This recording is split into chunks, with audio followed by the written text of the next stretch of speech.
Once again, Adam, so glad that you and I could finally get together and talk. I know we were going to do this last month, but that's okay. As long as we got an opportunity to talk, I think that's great. Real quick, for those watching, I'm Wendy Howard. I'm the executive director of One Montgomery Green. We're a 501c3 here in Montgomery County, focused on promoting sustainability. And we do that in quite a few different ways, and we'll get a chance. I'll tell you a little bit about the things that are going on. But I'm so happy to have my friend, Adam Ortiz, to talk with us today. So real quick, Adam, who are you? Wendy, I am your friend and partner, most importantly, working with One Montgomery Green. It's such a pleasure to be here with you today. Thank you so much. And I'm glad we're able to have this conversation and share it with other people. I'm the director of Montgomery County's Department of Environmental Protection. As some of you know, I've been in this field for a while now. Small town mayor, working on sustainability issues, but all of this stuff is near and dear to my heart. And I think it's, even though we didn't get a chance to talk last month during Black History Month, one of the things about Black History Month is not just celebrating the history, but also it's a call to action, and and how we can be a more diverse society with everybody at the table. So I think this conversation is going to be as relevant as ever. I think you're right. I think it is important. And so, I mean, I guess the question we've been talking about is how do we engage communities of color in this fight? You and I both know the importance of climate change. We're seeing the impacts here in our community. So it's overwhelming. I think that was a word we used. It is overwhelming when you look at the impacts. You look at people who've been hurt, even if you look at the pandemic as an example. So we've been talking about, engagement. And I think it's a little bit more than engagement. And I want to hear your thoughts on that, because I think beyond the engagement, which I think the county, many of the local groups want to do, is we need to change really the playbook. We need to change the structure of how we're doing these things, making new changes, new inroads, thinking outside the box. Yeah, there's no question about it. There's it can be overwhelming. That's one thing. But at the same time it's overwhelming, it's crystal clear that in the last 40 or 50 years, when our country has been really focused on environmental protection, and especially here in Montgomery County, we've seen improvements. And although it may seem like we're taking on this big stuff, there's no question about that. But actually, we're undoing 300 or 400 years worth of social division, environmental degradation. So we have to feel good about that and the progress that we're making, and that we're always learning. And hey, we're having conversations like this where we're figuring out, new solutions to old problems, and working together at a higher level. So it's all good, and in the environmental stuff, the great thing about it is that it's so big, but everybody makes a difference. All the decisions that we make matter. How we drive, what we buy, whether we bring a reusable bag, all those things matter. So it's also a very empowering field, and especially in a county like Montgomery County, which is so diverse. Every year, 3 or 4 of our cities or communities are among the most diverse in the United States. It's a majority minority county, but there's literally more than 100, I think about 150 countries represented. We got to make sure that everybody's participating and that we're having one conversation about our common environment. I think that's really important too, that the conversation, and sometimes it's an uncomfortable conversation, but the conversation needs to be had. And I think, with you guys working on the CAP, a lot of thought went into the equity and justice. It might have come towards the end, but I really do see a significant effort on many people's part to make sure that equity, that environmental justice was really part of the conversation. I've been seeing a lot of talk in other groups, other nonprofits, other organizations that normally wouldn't talk about this, but I've always thought that this was the right thing to do, but are now really talking about it. They're bringing it front and center.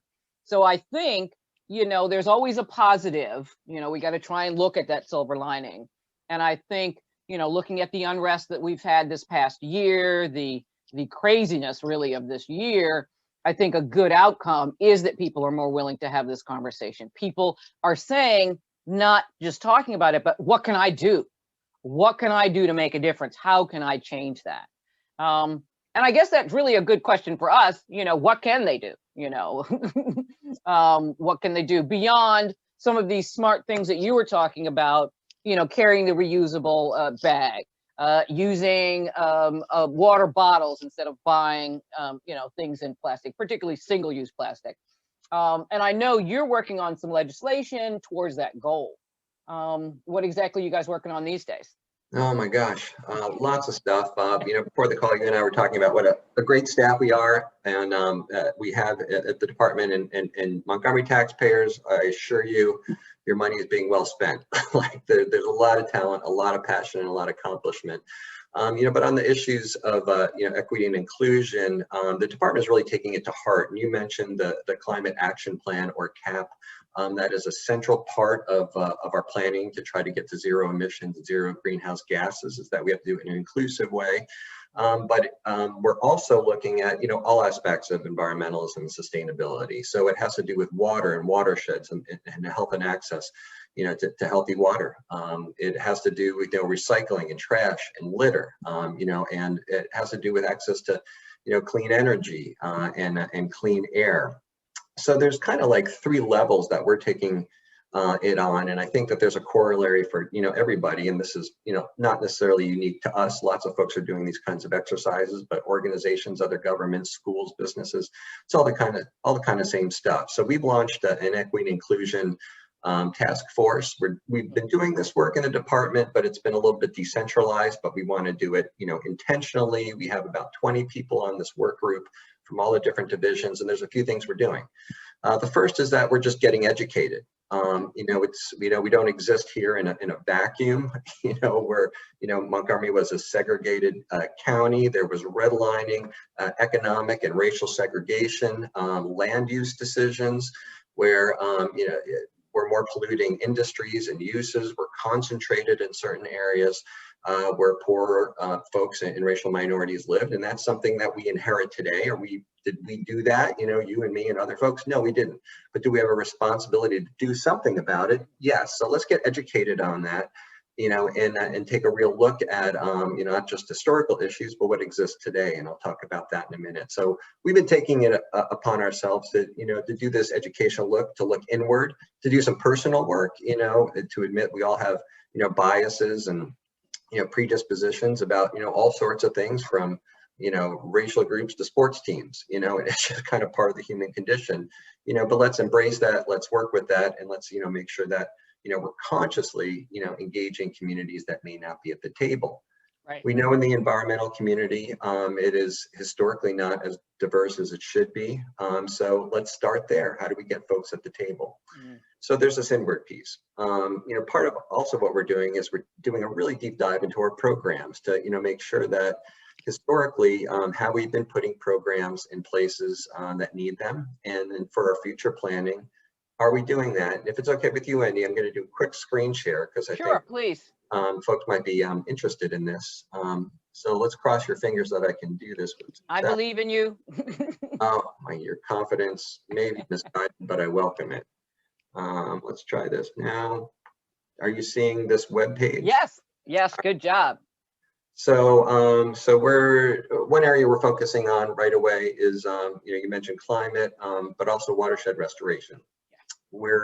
So we've done really deep, it's all explained here, mapping and analysis of distressed watersheds and areas that need focus. You've heard this before, Wendy, some other folks have, but also equity. So we've done a dive using census data to figure out where our lower income communities are and where our racial minorities are. So with any luck, this will work.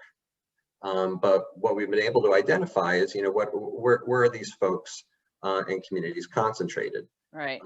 It's not quite working here, but you can use your imagination or go on your own time. Oh, it's getting closer.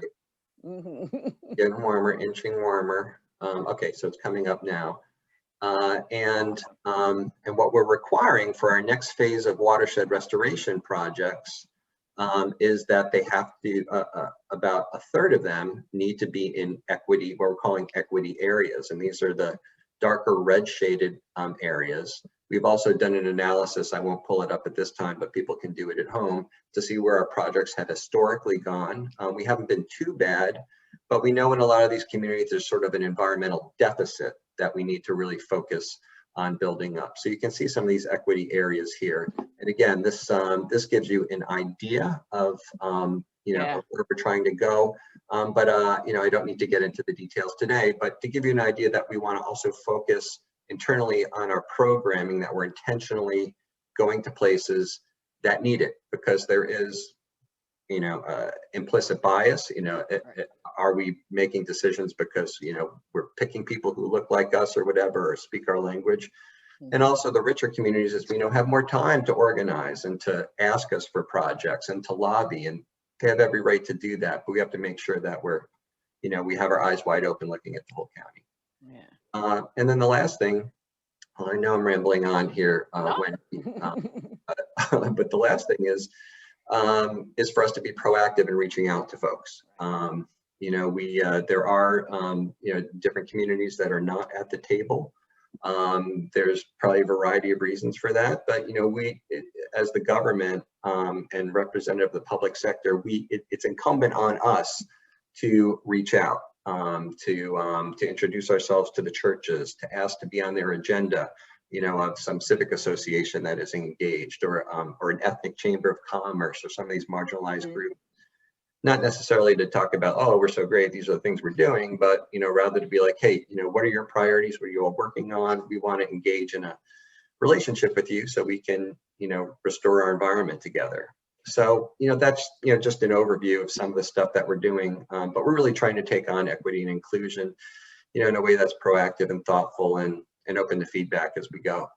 I think that's great. And in fact, it's why you guys have been supportive of our program and our project that we launched this year, which is our climate resilience project. And our focus is really on those communities. In fact, you highlighted the red area, who our target for this pilot is. It's literally our friends here in Wheaton and Silver Spring, which is where we are. So it is a community we serve primarily, though we, of course, we serve all of Montgomery County, but we are definitely focused where we live, Silver Spring and Wheaton. So this project takes a lot of what you were talking about, and doing this vulnerability assessment, typically organizations, the National Assessment Test really looks at the data and just sort of says, these are the things you need to change, but it's not very thoughtful when it comes to the people on the ground. So we wanted to change by making sure that we start with the assessment with the people on the ground, with our neighbors, with some key stakeholders in the community to actually ask, we see heat as an issue. What are you experiencing? And then the idea is listen, listen to what they're saying. And I think that's going to be the hardest thing for me is I always, of course, have so many ideas as to what the problem is. I need to take a moment and to listen and hear what the community has to say. So that project, we're definitely, as you guys asked us to keep you informed, we're meeting with our stakeholders this weekend, in fact, to really do the meat of it where we actually put the assessment together. But our hope is that we give the tools and the information to empower the community so that the actions that we come up with are really their own, that they're actually very timely, very relevant. And it brings me to my thought is that we need to change the leadership of a lot of particularly the environmental groups here in the county. Is I think what we fail to do is to actually make sure that the people being affected are sort of helping direct the effort.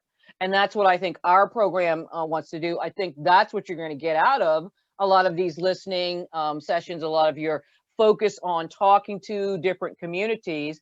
I think what happens is when you start to ask them questions about what's important, then you start to say, okay, well, then maybe that's what we should be focused on. Maybe that should we be changed. That's what we should do.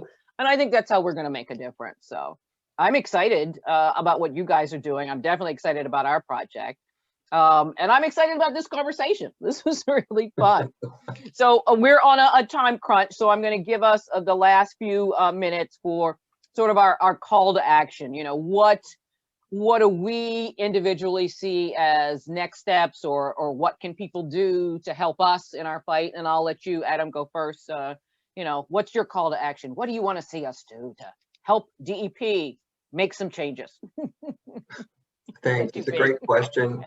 And, you know, and we're going to answer that question a little bit today, but I think we have to ask that question over and over again as we go forward. But I think the first thing is we want to hear from folks, feedback, thoughts. You know, this is your government. So, you know, we want to get guidance on what we're doing. We're trying to do good stuff, as you can see, but, you know, things can always be better. We could be missing something. Secondly, I want to encourage, you know, all of us in the environmental field is to, you know, make new friends. You know, there's like seriously, with the watershed groups know each other, the anti-plastics group know each other. You know, they all do. But you know, we need to bring more people to the table. You know, so is there a church nearby of a different cultural background? You know, let's introduce ourselves to them. Yeah. Is there a civic association? Is there, you know, a restaurant association of, you know, certain ethnic, you know, whatever it is, you know, let's start making new friends, because, you know, people may not, the environment may not be the first thing they talk about at the dinner table, but everybody, you know, wants clean water, clean air, you know, wants a neighborhood that looks beautiful, wants trees. So everybody's a stakeholder. So, you know, I think we have to take that time to make new friends and then go with a listening ear. But I'm interested in what you think, Wendy. I love that. I love that. Make new friends. That's going to be my new mantra. We need to make new friends, because I think it is really important. You know, so for us at OMG, you know, we are always looking for support.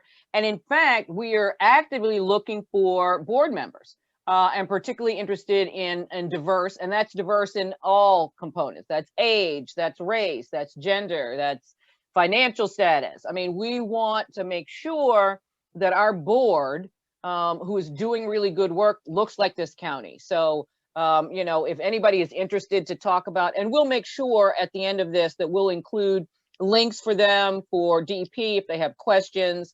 We'll make sure that's at the end of this this recording, so people have a way to connect with each of us. But we're also looking for ideas. You know, we do programming. We try and put out, of course, it's been an interesting COVID year. So we've been able to do some things virtually, but we do try and reach out to the community. So we always, at the beginning of the year, sort of come up with, oh, these are the 4 or 5 topics we're going to try and cover. But I would really love to hear from other people as what they'd like to see. We do try that, but we're making a real concerted effort this year to really ask our new friends, I love it, you know, what they want to hear us talk about or what's of concern to them. I think you and I both know that doing things the same old way is just not going to make a change. You know, it really is important that we hear some new ideas, whether that be from young people, from old people, from, you know, people who are normally not at the table. We really want to hear from them. So I think I love that. Make new friends, and we want to get their input. I think that active listening. So we literally had the same thing. I love it. I'm just trying to keep up with you, Wendy. You're the best. I love it. Well, this is good. Did you have any final words or comments you wanted to say before we go? I'm just you know, grateful to be here working with other leaders in the community. I'm grateful for our partnership. I think our department works so well with Montgomery, and we got a lot of good work to do, but I'm confident our team is going to do it. I love it. And I have to agree. We were saying this before, is that your team has been, you know, you got a great team when you joined. And it's been, how long has it been since you've been with us here in the county? We pulled you away more than 2 years now. What? Oh my gosh, time sure does fly. Well, I'm glad we got you here, but you have a great team. We have been working with many of your team since 2011. Have always been supportive. As I was saying, if you make a call because you've got a question, you know, it's not a I don't know or I don't care. It's a let me find out. Let me try and answer that. Or, you know, here's 30 resources that might help you with that. So I want to thank you. I think this was great.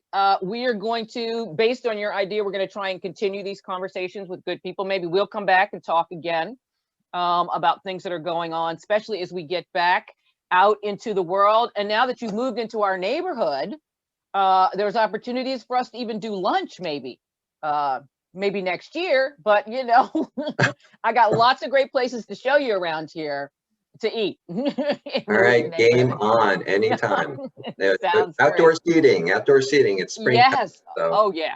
Well, you got the park. I mean, really, there's lots of good stuff here, right here in Wheaton and Silver Spring. So thanks again. This was a wonderful conversation, and we will do it again. Can't wait. Thanks, Wendy.